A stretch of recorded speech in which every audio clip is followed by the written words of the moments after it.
Good morning and welcome to the Compass Daily. If this is your first time joining us, welcome. In case you don't know, Compass Daily is just a time of inspiration each morning, a time of worship, a time of teaching from some of our leaders here at Compass. And we're so glad you've joined us. And before we enter into our time of worship, I want you to know that your generosity is making a difference. You know, we're right upon Christmas, and here at Compass, we have lots of services across lots of platforms and at all of our campuses. And you can find out all the specifics by going to christmasatcompass.com. And now let's enter into our time of worship.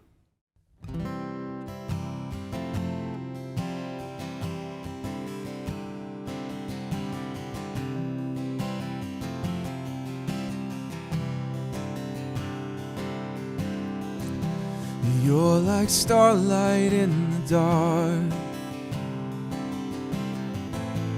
Endless miles can't conceal you.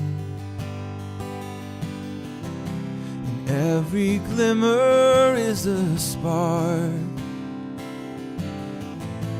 catching fire as you break through. And oh, you're not far away, you're coming close.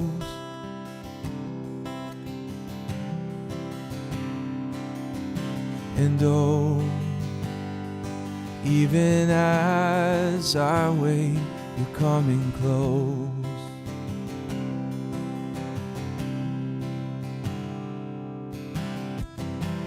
You're like summer in the night. The sun goes down, but still I feel you. And every shadow's burning bright, and every broken heart is made new.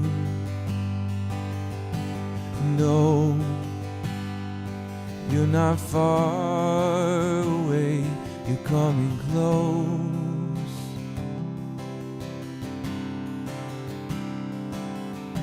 And oh, even as I wait, you're coming close.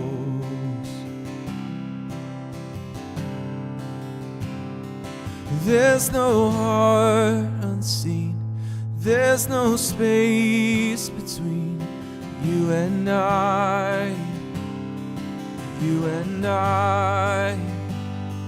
You are closer than the very oxygen I'm breathing in. Oh, I breathe you in. You are God with us, you are here with us, Emmanuel. Oh, Emmanuel. You are infinite, your glory has no end. Jesus, Jesus.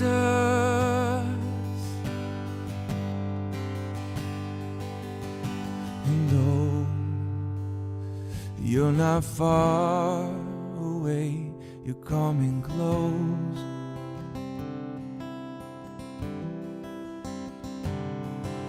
And oh, even as I wait, you're coming close.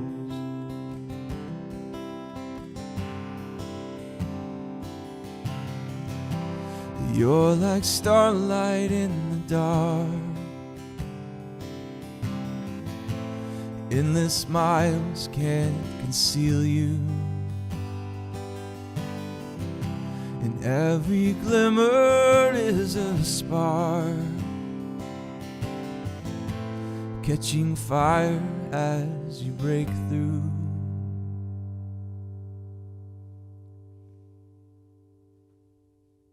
Well, good morning. My name's Brooks. I'm one of the pastors here, and I'm really glad that you're joining me this morning. My wife and I took our 3 kids, ages 6, 4, and 16 months, to Big Bend recently, really just to get away as everything is burning right now. So we're like, let's go spend a week down in Big Bend camping. I had never been there. My wife had been as a kid, but we wanted to take our kids camping really bad, and so we went. And one of the things I couldn't believe as we were driving down there is how remote and desolate it is.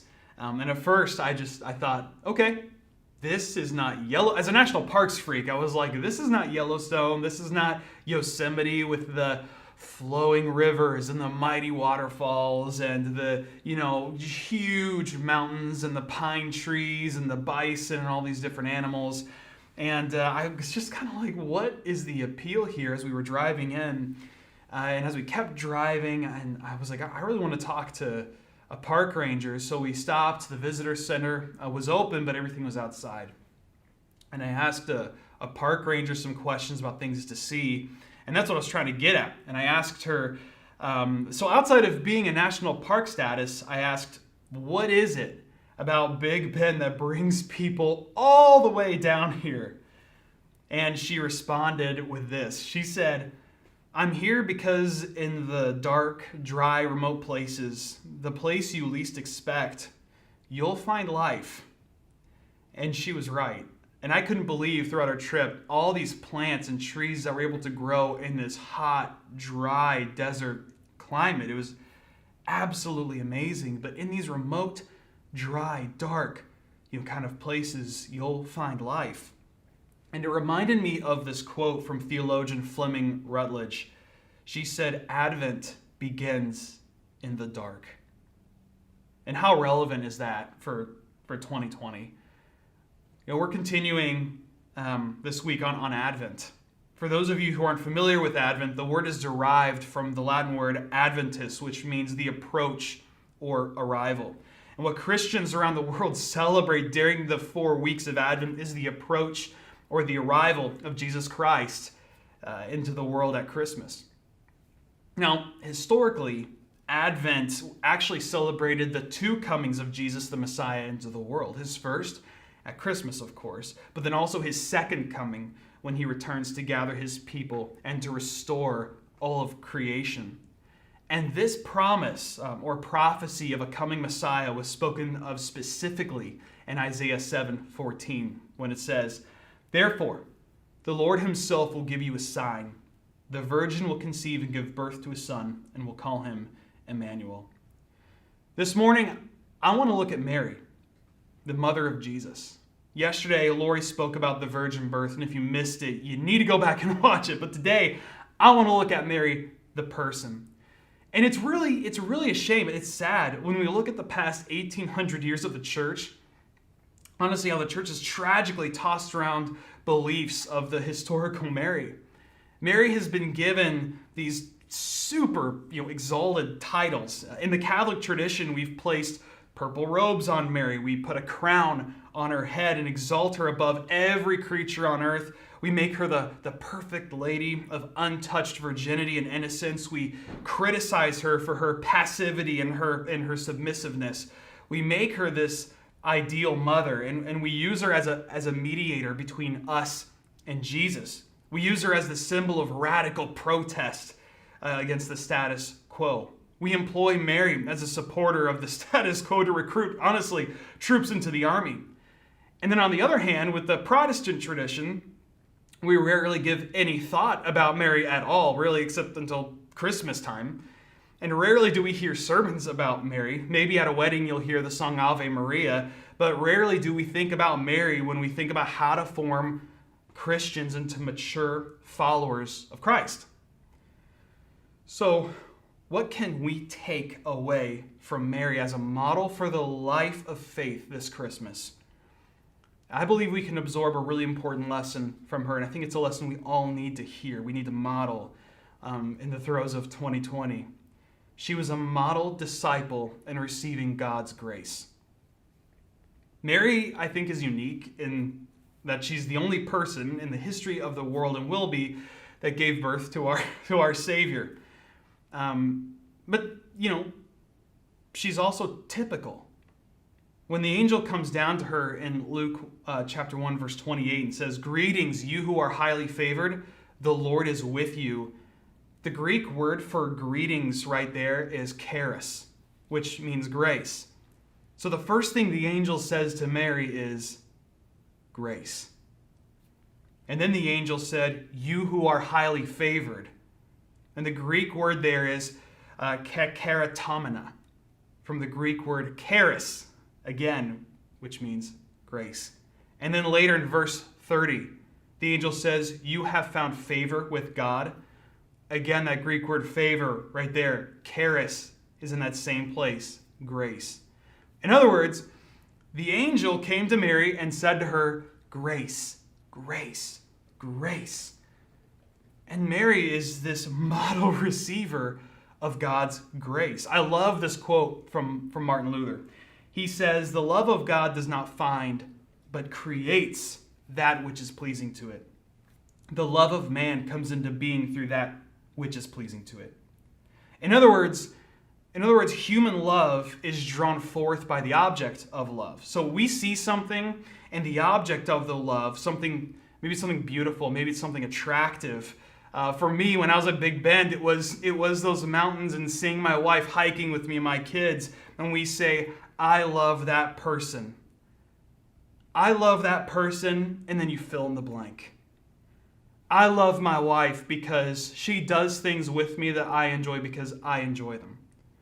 I love my daughter because it's so cute to watch her try to tie her shoes and she can't do it and she asks for help, and it's just the most precious thing. I love this person because blank. Because human love is elicited by the object of the love. God doesn't look around for a person who's worthy and says, finally. After scouring the earth, I've discovered a person I can use. See, God bestows worthiness on us. God gives worth to the unworthy.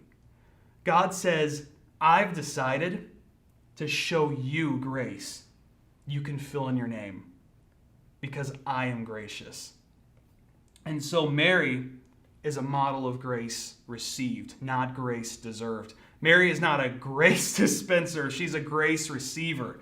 Mary is not just like this, overflowing fountain of grace. Mary, she's an empty vessel into which God poured his grace. Mary was not shown grace as a reward for her goodness. Mary was shown grace as a gift to magnify the love of God. The hero of the story is not Mary. It's Jesus. And Mary's faith, it cannot be turned into a work. When her cousin Elizabeth said in verse 45, in Luke 1:45, she said, "Blessed is she who has believed that the Lord would fulfill his promises to her." We shouldn't turn Mary's faith into some type of meritorious work. Faith isn't a gift that we give God. It's not a work of merit before God. The Apostle Paul is very clear about this. Throughout Romans, if you read Romans, faith is the empty hands that we sinners hold open, asking God to fill them. And faith says, "God, you alone are the giver and we are the receiver. You are the fountain and we are the empty cups. You are the vine and we are the branches. Apart from you, we can do nothing." And so faith honors God by attributing every good thing in our lives to God. And that's what Mary models for us, the honoring of God. I'm not blessed because I merit it. I'm blessed because God has done great things for me. Can you say that about yourself? Can you say, "I'm a blessed woman, I'm a blessed man, I'm a blessed child because God has done great things for me"?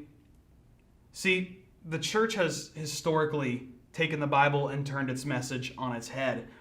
The Bible is not a story of heroic men and women standing on their tippy toes and trying to reach up to God.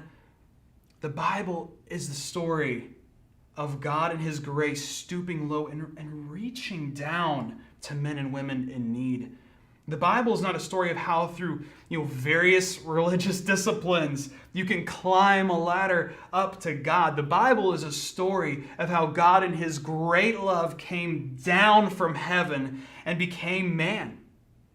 And having become man, he humbled himself and became a servant of men and women. And then he went even lower. Having become a servant, he allowed himself to be crucified naked on a cross to pay for our sins. And in the Bible, we always find men and women, not stories of meritorious earning, but stories of unmerited forgiveness. So, what does this mean for you and me? It speaks to us about the foundation of our usefulness before God. The reason why you can be used by God, the reason why I can be used by God as a channel of God's favor in the world is not because I've achieved something or because you have achieved something. It's because God is gracious. God desires to show grace to you. And in the throes of 2020, we need to give ourselves grace and allow God to work in the places we feel disjointed. The best way to do that, honestly, is in community. Sign up for Rooted in December and discover God, the church, and your purpose. Sign up for a group connect also in December, and join a community group. Regardless of how you feel about yourself and who you are, there are plenty of places for you to serve and grow in the church. Give yourself to serve and learn in God's kingdom, and God will grow you. And as we meditate this Advent on Mary and study her and think about her, we find in her a model for our own journey of receiving grace and faith. Well, thanks for joining us. Hey, we hope you'll join us for Christmas at Compass, and you can find out all the details on all the platforms where the services will be held, all the campuses, all the times by going to christmasatcompass.com. Thanks again for joining us. You have a Merry Christmas.